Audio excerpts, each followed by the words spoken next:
ರೋಮಾಪುರ 12:1.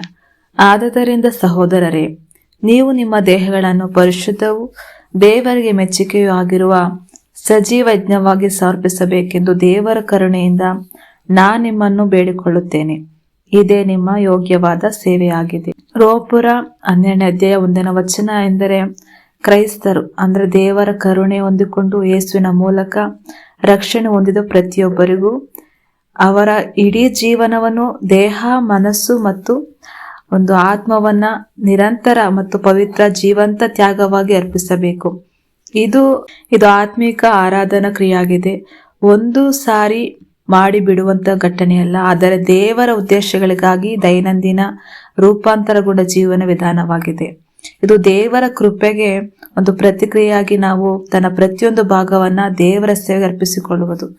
ನಮ್ಮ ಮನಸ್ಸನ್ನು ಒಂದು ಹೊಸದಾಗಿ ನೂತನವಾಗಿ ಮೂಲಕ ರೂಪಾಂತರಗೊಳ್ಳುವ ಒಂದು ಈ ಲೋಕದ ವಿಷಯಗಳ ಆಸೆಗಳಿಂದ ನಾವು ದೂರ ಸರಿಯುವುದು ಎಂಬುದಾಗಿ ಈ ವಾಕ್ಯ ನಮಗೆ ತಿಳಿಸಿಕೊಡುವಂಥದ್ದಾಗಿದೆ. ಆಮೇಲೆ